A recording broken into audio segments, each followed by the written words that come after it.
ചക്കുവള്ളി മിഴി ഗ്രന്ഥശാലയുടെ നേതൃത്വത്തിൽ നടത്തിവന്ന വായനാ പക്ഷാചരണത്തിന് സമാപനമായി. വളരാം നമുക്ക് വായനയിലൂടെ എന്ന പേരിലാണ് പരിപാടികൾ സംഘടിപ്പിച്ചത്. ഐ.വി. ദാസ് അനുസ്മരണവും നടത്തി.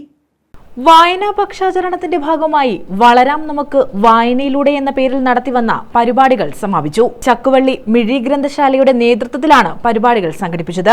ഐ.വി. ദാസ് അനുസ്മരണവും വായനാ പക്ഷാചരണത്തിന്റെ സമാപനവും Kunnathur taluk library council vice president B Bineesh ഉദ്ഘാടനം ചെയ്തു. 1990-കളിൽ കോട്ടയം ജില്ലയിലെ ഒരു ഗ്രാമപ്രദേശത്തിൽ നിന്ന് ഇതേപോലെ ഒരു ഉച്ചയോടടുക്കുന്ന സന്ദർഭത്തിൽ അവിടുത്തെ ഒരു ഗ്രാമപ്രദേശത്തിൽ നിന്ന് ഒരു ചെറുപ്പക്കാരൻ ബസ്സിൽ കയറി യാത്ര ആരംഭിക്കുമ്പോൾ ബസ്സിന്റെ ഒരു സൈഡ് സീറ്റിൽ ഇരുന്നുകൊണ്ട് ബസ് മുന്നോട്ട് പോകുമ്പോൾ ആ ചെറുപ്പക്കാരന്റെ മനസ്സിലുള്ള ഒരേ ഒരു ലക്ഷ്യം എന്നുള്ളത് ഇനി എനിക്ക് മുന്നോട്ട് പോകാൻ കഴിയില്ല, അതുകൊണ്ട് ആത്മഹത്യ ചെയ്യുക എന്നുള്ളതാണ് ഇനി എന്റെ മുമ്പിലുള്ള ഏക പോംവഴി എന്ന് തിരിച്ചറിഞ്ഞുകൊണ്ട് അതിനുചിതമായ ഒരു സ്ഥലത്ത് പോയി ആത്മഹത്യ ചെയ്യണം എന്ന ആഗ്രഹവുമായി എന്ന് നിശ്ചയിച്ചുറപ്പിച്ചാണ് ആ ചെറുപ്പക്കാരൻ അവന്റെ വീടിന് സമീപത്തെ ബസ് സ്റ്റോപ്പിൽ നിന്ന് ബസ് കയറുന്നത്. ബസ് ഒരു ചെറിയ ജംഗ്ഷനിൽ കൊണ്ടുവന്ന് നിർത്തുമ്പോൾ ആ ചെറുപ്പക്കാരൻ പുറത്തെ കടയിലേക്ക് നോക്കുമ്പോൾ അന്ന് സാധാ നാട്ടുപുറത്തെ കടകളാണ്.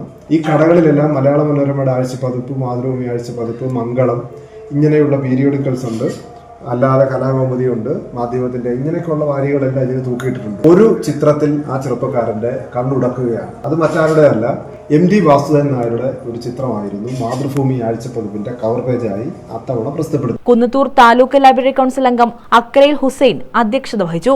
നമ്മൾ കുറച്ചുകൂടി ജനകീയമാക്കേണ്ടതായിരുന്നു. നമ്മൾ ഇതിനിടയ്ക്ക് നടന്ന ഏറ്റവും വലിയ പരിപാടിയായിരുന്നു നമ്മുടെ കുട്ടികൾക്ക് മൊമെന്റോ വിതരണമായത്. എനിക്ക് തോന്നുന്നു ഒരു 400ഓളം ആൾക്കാർ ഇവിടെ സംഘടിക്കുന്ന ഒരവസ്ഥ ഉണ്ടായി. നമ്മുടെ ചപ്പോരുഴി ഗവൺമെന്റ് ഹയർ സെക്കൻഡറി സ്കൂളിലെയും മിഴി ഗ്രന്ഥശാലയിലെ അംഗങ്ങളായിട്ടുള്ളവരുടെയും വിദ്യാർത്ഥികൾക്ക് എല്ലാ A+ കിട്ടിയ നമ്മുടെ അതുമായി ബന്ധപ്പെട്ട് ഏതാണ്ട് 25,000 രൂപയോളം നമ്മുടെ കാരൂർ മീഡിയയെ തന്നെ ചെലവാകുന്ന ഒരവസ്ഥ തന്നെ ഉണ്ടായി.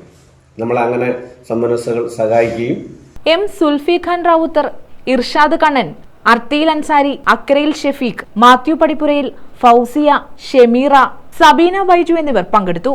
News bureau, Sasthamkotta.